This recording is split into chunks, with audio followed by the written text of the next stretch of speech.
हासिब भाई ये बताएं कि माँ के पैरों तले तो जन्नत है, बाप के पैरों तले क्या है? लोग माशरे में हर जगह माँ का ही जिक्र करते हैं, बाप की मोहब्बत का कोई चर्चा ही नहीं है। है बड़ी यार दुख भरी बात है। आप ये देखें ना कि हमें बताया ही ये गया है कि माँ के पैरों के नीचे जन्नत है। बिल्कुल। माँ ना तो अकेली आपको पैदा कर सकती है, ना अकेली जन्नत में लेके जा सकती है। ऐसा ही है। ना उसने आपको अकेले पैदा किया है, ना उसने अकेले आपको लेके जाना है। बिल्कुल। आपके दुनिया में आने के लिए भी बाप भी जिम्मेदार है और आपके जन्नत में जाने के लिए भी बाप उतना ही जिम्मेदार है। थोड़ा सा इसको डिफाइन कीजिएगा। आप ये देखें कि छोटे थे आपको माँ क्या कहती थी? ठहर जा तू, आंधे प्यो मैं तेरे कुट पवानी है। बाप ने कमरे में दाखिल होना, आपने रजाई के अंदर छुप जाना। बाप ने आगे मेरा बच्चा किधर है? वो सोया हुआ है। सोया नहीं था, वो तो डर के उधर बैठा हुआ। शुरू से ही बाप से हमें डराया जाता। बाप तो दोस्त होता है, बिल्कुल। बाप के साथ तो यारी होती है। यारों का यार, आपका पहला यार आपका बाप होता है। हमें ये बात पता ही नहीं है।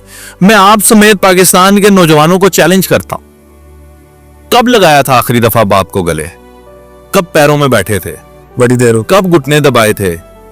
आज तक बाप को बोसा किया है? मां के हाथ और पांव चूमने वालों को चैलेंज कर रहा हूं, बाप को बोसा किया है? कभी बाप के हाथ चूमे हैं? बाप से पूछा है कभी क्या चाहिए? मां को खर्चे देने वालों से पूछता हूं, कभी बाप को खर्चे दिए हैं? आप बड़े बड़े व्लॉगर्स उठा के देख ले, उनकी वीडियोस में आपको नजर आएगा कोने पे बैठा हुआ एक शख्स उसे बाप कहता है। आप जब इज़हारे मोहब्बत कर रहे होते हैं ना अपनी मां से और चूम रहे होते हैं, और अगर बाप सामने बैठा हो ना, उसी वक्त हसद करता है आपसे। जलता है अंदर ही अंदर दिल में कि मेरे बच्चे मुझसे क्यों नहीं, कहां कमी रह गई मुझसे? कोई कमी नहीं रह गई, बस वो मोहब्बत भी है, लेकिन जागेगी कब?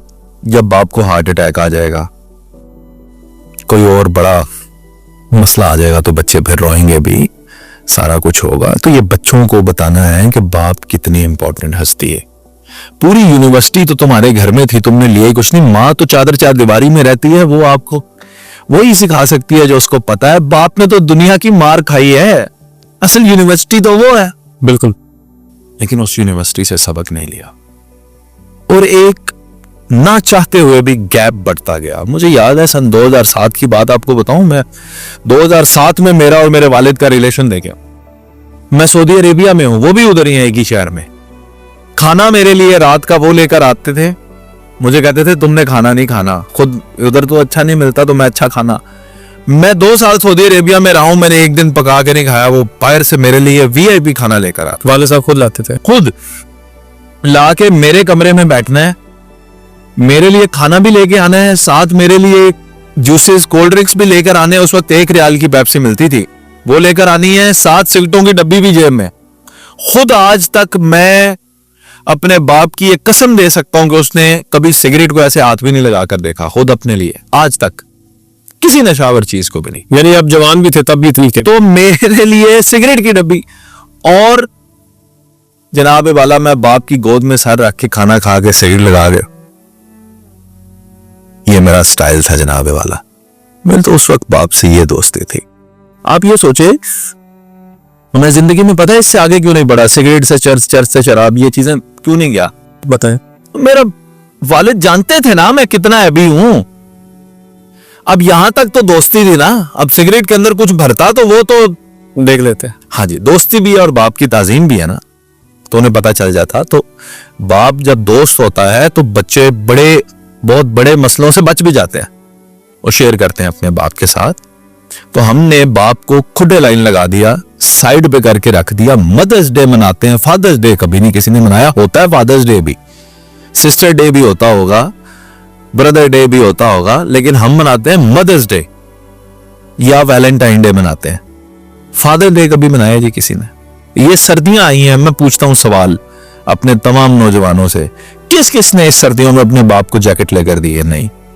किस किस ने अपने बाप को नए दस्ताने लेकर दी हैं, टोपी लेकर दी है, सॉक्स लेकर दी हैं? सर्दियां, बुजुर्गों को इन चीजों की जरूरत पड़ती है ख्याल किसी को? कसम से नहीं। लेकिन मां नु सूट भी जा रहे हैं, मां नु जनाब पैसे भी पूरे, ख्याल भी पूरा। मेरी मां यार, बाप भी उतना ही कीमती है खुदा के बंदो। और परदेसियों का तो पूछो ही ना फिर यारा। परदेसी बेचारे तो जो परदेसी हो गए ना 30 साल 20 साल जिन्होंने परदेश में गुजारे हैं, वापस आते हैं, बच्चे आंखें निकालते हैं, तुम कौन हो? बाप ही नहीं समझते। पैसा बंद, बाप का किरदार घर से बंद। जैसे कि आपकी बात है कि तब कदर होती है जब वो लॉस हो जाता है। पिछले दिनों आपकी एक वीडियो थी जिसमें एक बंदा बाहर गया तो उसका बाप फौत हो गया तो वो दाढ़े मार के रो रहा है। हो गया रहा था परदेश। परदेश तो मेरे भाई छोड़ ही देना, ये तो बड़ी जालिम चीज है। आपकी शनाख्ती खा जाता है, रिश्ते खा जाता है, बहुत बहुत बहुत बड़ी चीज है। लेकिन बस पाकिस्तानियों से और अपने माशरे के लोगों से ये इल्तमास और दरख्वास्त कि अपने वालिद को पहचाने, उसके कदमों में बैठें। आपके रुतबे, आपके ओहदे, आपके इक्तदार, पैसे, ताकत, हर चीज पर लानत है अगर वो आपको मजबूर करती हैं आपके बाप के सामने खड़ा होने पर और अपनी आवाज को बुलंद करने पर। आप क्या समझते हैं ये गैप कब आता है? क्या ऐसा नहीं होता कि बचपन में बच्चों को डरा दिया जाता है कि तुम्हारा बाप आ गया, चुप जाओ, चुप कर जाओ? वो बच्चे बाप आता है तो सहम के दूसरे कमरे में चले जाते हैं। क्यों इसी तरह की फॉर्मेलिटीज के दौरान गैप आ जाता है? हाँ नरोज, ताजीम, मोहब्बत और डर, ये 3 चीजें हैं जो वालिद के रिश्ते में हमारे पास जो है ना मिक्सअप हो जाती हैं। ताजीम, मोहब्बत और डर। डोमिनेट कर जाता है डर। ऐसे ही डर और हिचकिचाहट और ताजीम के चक्कर में हम मोहब्बत को खो बैठता है। बच्चे मां से होती है फ्रैंकनेस, शरारतें, जपियां। बाप बेचारा महरूम रह जाता है किस चक्कर में? ताजीम और डर। वो आपकी मोहब्बत को खा जाता है। परे रखें यार ताजीम को भी और डर को भी। जब भी पालो बाप को, बैठ जाओ उसके पास, अब्बा जी आई लव यू कह के तो देखो। बच्चे बाप से अपने दिल की बात नहीं शेयर करते, ख्वाहिशात नहीं शेयर करते। वो सुनना चाहता है लेकिन आज भी बैठा हुआ, उसने जिंदगी कैसे गुजारी है सिर्फ और सिर्फ सुबह से लेके शाम तक आप लोगों के लिए। बाहर लोगों की झिड़कियां भी सुन लेते हैं। पैसा कमाना बड़ा मुश्किल है। आज आप खुद बाप हैं, मैं बाप हूं। मुझे याद है जब मैं सऊदी अरेबिया में गया, उससे पहले मैं अपने वालिद परदेश में होते थे, पैसे आ जाते थे। हम भी पाकिस्तानी ज्यादातर जो बाहर से पैसे आते हैं उनकी तरह हम भी जनाब याशी की जिंदगी गुजारने। जब मैं पहली दफा परदेश में गया, मैंने अपने वालिद को देखा। वो मजदूर थे, एयर कंडीशन ठीक करते थे। वो सीढ़ी पे चढ़ के तो किसी अरबी का एयर कंडीशन ठीक कर रहे थे। मैं कांप गया जब आंखों से देखा। वो दिन है और आज का दिन है, मैंने पैसा नहीं जाया किया। मैंने कहा इस बाप के पैसों पे हम याशी करते हैं। और दिन में सर वो कंपनी की नौकरी करनी, शाम में जाके जनाबे वाला लोगों के घरों में काम कर देना, ये किसी की टूटी ठीक कर देनी, किसी का कोई सोच इस तरह का एक्स्ट्रा वर्क, ताकि पैसे पीछे ज्यादा भेजे जा सकें और खुदा की कसम खुद कंप्रोमाइज करके खाना। ये बड़ा मुश्किल है बाप के दर्जे को समझना। लेकिन अल्लाह जब शऊर देता है तो इंसान बाप के कदमों में बैठता है। सबसे दरखास्त है आज ही बैठ जाएं बाप के कदमों।